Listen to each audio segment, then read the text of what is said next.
मित्रों नमस्कार। मैं सारांश कुमार तिवारी अपने चैनल पे आप सभी का फिर से स्वागत करता हूँ। उस बार मैं आप सब लोगों को यह बता रहा था कि एक शाश्वत शांति के बारे में बात कर रहा था। अब सवाल ये उठता है, मैं पहले के टॉपिक से रिलेटेड होकर के चल रहा हूँ। अब सवाल ये उठता है कि पहले तो आप लोगों ने ये एहसास कर किया कि हाँ, हमें शांति की ज़रूरत है। इसे आप एहसास करें तो अच्छी बात, ना करें तो अच्छी बात। पर सत्यता यही है कि हम अपने जीवन में केवल दो चीज़ों के खोज में पूरा का पूरा मनुष्य शरीर जो बड़ी मुश्किल से प्राप्त हुआ है उसमें बिता देते हैं। पहला, खुशी, सुख, शांति भी कह सकते हैं, संतुष्टि भी कह सकते हैं। पर पूछा जाए तो क्या वास्तविकता में हमको यह सब प्राप्त हुआ जीवन में? हाँ, प्राप्त भी हुआ, मुझे भी हुआ। लेकिन जो भी कुछ प्राप्त हुआ वह केवल क्षणिक था। थोड़ी देर के लिए हमारे मन में ये इच्छा जागी कि भाई मैं बड़ा हो गया हूँ और जॉब भी लग गई है, अब विवाह हो जाना चाहिए। विवाह हो जाता है, श्रीमान जी, सुंदर सी पत्नी घर में आती है, भोजन पकाती है, खिलाती है, पिलाती है। आपकी जिम्मेदारियां भी बढ़ जाती हैं और रोज़ की अपेक्षा। कल तक आप आराम से 9 बजे सो के उठते थे, अब चूँकि श्रीमती जी घर पे आ चुकी हैं तो आपकी जिम्मेदारियां बढ़ चुकी हैं, आपको कुछ कार्य एडिशनल करने पड़ेंगे। तो अब आपको 8 बजे सो के उठना पड़ रहा है। उसके पश्चात श्रीमती जी भी, आजकल का ज़माना है, लोगों के पास गवर्नमेंट जॉब्स कम हैं, प्राइवेट जॉब्स ही करनी होती हैं। तो अब चूँकि श्रीमती जी को भी जॉब पे जाना है तो आपको उनको भी सहयोग करना पड़ेगा।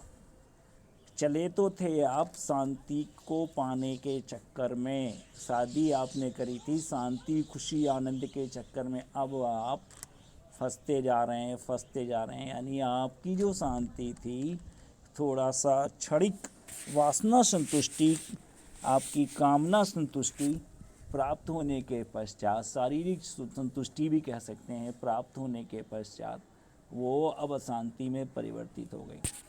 कुछ दिन बीते, समाज में लोग आपसे कहने लगे कि भैया कुछ रिजल्ट तो आप, यानी रिजल्ट का तात्पर्य है कि बच्चे भी, तो भैया अब एक चिंता आ गई कि बच्चे भी होने चाहिए। 9-10 महीने, साल, 2 साल, 3 साल में बेबीज़ आ गए, बेबीज़ की रिस्पॉन्सिबिलिटी आ गई। अब आप बहुत सफ़र बड़ा लंबा हुआ, दादा बाबा बन गए, क्या क्या हुआ, और समय भी आ गया कि अब चल भाई।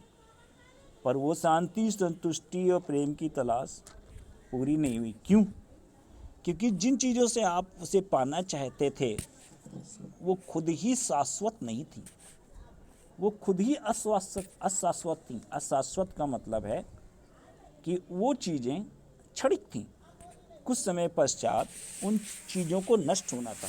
तो उन चीज़ों को आपने एक्वायर किया और उसके पश्चात में फिर वो आपकी शांति भी क्षणिक आपको प्राप्त हुई। तो हमारी जो खोज है शांति की, वो शाश्वत शांति हम पाना चाहते हैं। हम ऐसा सुख पाना चाहते हैं जो कभी समाप्त ना हो। हम ऐसी शांति पाना चाहते हैं, ऐसा आनंद पाना चाहते हैं जो कभी समाप्त ना हो। तो मिलेगा कहाँ? तो ऐसा सुख, ऐसा आनंद, ऐसी खुशी जो कभी समाप्त ना हो, वो तो उसी चीज़ से मिल सकती है जो कभी समाप्त ना हो। अब प्रश्न उठता है कि इस संसार में कौन सी ऐसी चीज़ है भाई जो कभी समाप्त ना हो।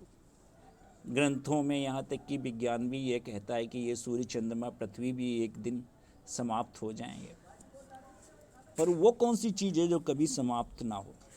तो एक ही चीज़ समझ में आई बहुत अध्ययन करने के पश्चात, बड़े बड़े विद्वानों को पढ़ने के पश्चात, बड़े बड़े ग्रंथों को पढ़ने के पश्चात, कि एक ही चीज़ समझ में आई कि वो शक्ति जो हमें जीवन देती है, जिसके कारण बस हम हैं,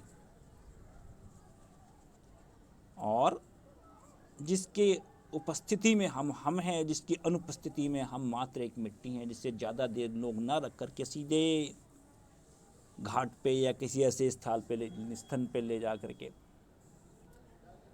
जला देते हैं, फूंक देते हैं, गाड़ देते हैं, जैसा भी समझ में आता है शरीर के साथ जैसा किया जाता है, धार्मिक अनुसार लोग करते हैं।